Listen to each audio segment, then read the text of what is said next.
Le chien Brutus. Sûrement, chers enfants, vous aimez les chiens, à qui il manque la parole. Quand ils veulent nous faire comprendre quelque chose, leur regard sur nous se fait suppliant. Ils ont dans la gorge comme un petit gémissement. Leur queue remue sans cesse. Si on ne comprend pas toujours leurs désirs, alors ils s'en vont, tristes, l'oreille basse. Mais si on répond à leurs supplications, ce sont des jappements de joie, une explosion. Leur jubilation est extrême. Vous êtes bien d'accord avec moi, n'est-ce pas, chers petits amis? Alors, je vais vous raconter ce que l'on m'a fait connaître il y a peu de temps. Cela se passait dans un village. Un brave homme habitait seul une petite maison avec un bout de jardin un peu en dehors de l'agglomération. Et il possédait un chien magnifique, un berger allemand. On aurait dit un petit loup. Son maître l'appelait Brutus. Très bon gardien, montrant ses crocs aux étrangers, mais doux comme un agneau avec les amis de son maître.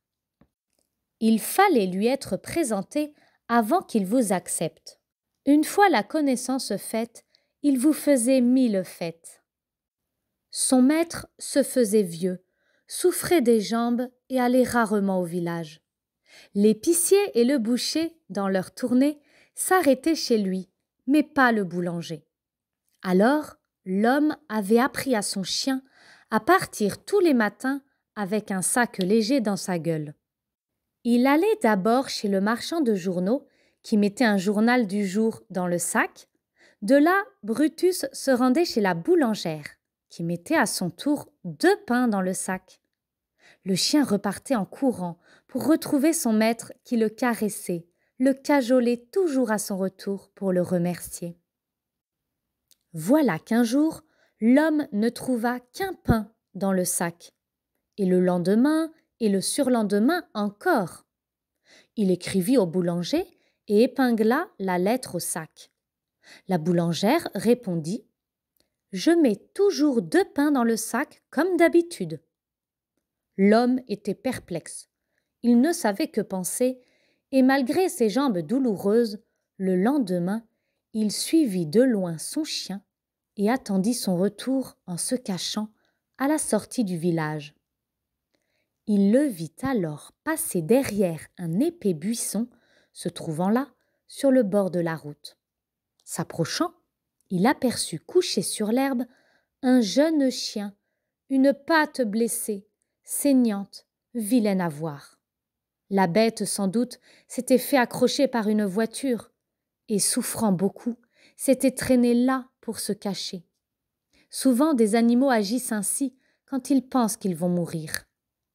Brutus vit son maître, remua la queue et continua son travail. Ayant posé au sol le sac contenant les 2 pains, il travaillait à en sortir un, mais pas facile pour un chien.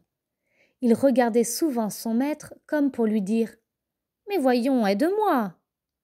Mais ce dernier ne bougeait pas, voulant voir la suite qu'il commençait à comprendre. Brutus, une fois un pain sorti du sac, le prit dans sa gueule et alla le déposer contre le petit chien blessé, et tout frétillant, heureux, reprit dans sa gueule le sac ne contenant plus qu'un pain. Il regardait son maître intensément, comme s'il voulait lui expliquer ce qu'il avait fait, lui dire « Maintenant, tu as vu ce qui s'est passé? Un matin, en passant par là, j'ai entendu gémir, alors je suis venu voir pour me rendre compte. Je ne pouvais pas laisser mourir de faim ce petit frère chien.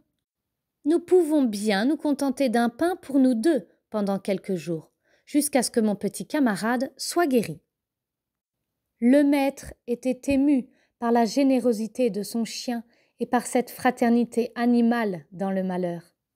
L'homme était bon. Il prit dans ses bras le petit chien blessé pour l'emporter chez lui et le soigner. Mais avant, il avait remis le second pain dans le sac. Brutus eut un instant d'affolement. Que faisait son maître? Mais bien vite, il comprit, et le voilà qui, tout en portant le précieux sac dans sa gueule, gambade autour de l'homme, court devant, puis revient, repart encore et cela jusqu'à la maison, tout joyeux de voir que tout va s'arranger pour son petit ami.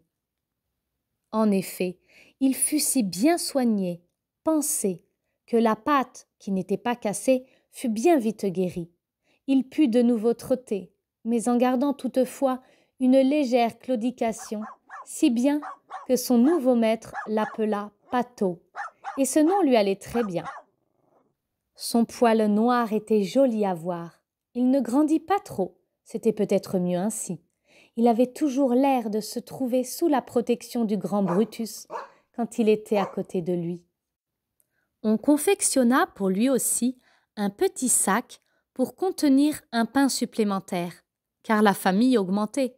Il devait en être de même pour la soupe des chiens.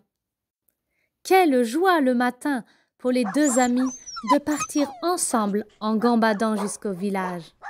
Joie aussi pour le brave homme en les voyant revenir, de sentir près de lui, comblant sa solitude, ces deux bonnes bêtes. L'amour de Brutus pour son maître était immense, et Pato ne savait comment témoigner sa reconnaissance, lui, chien perdu, à l'homme si bon qu'il avait soigné et recueilli, lui donnant un chaud foyer.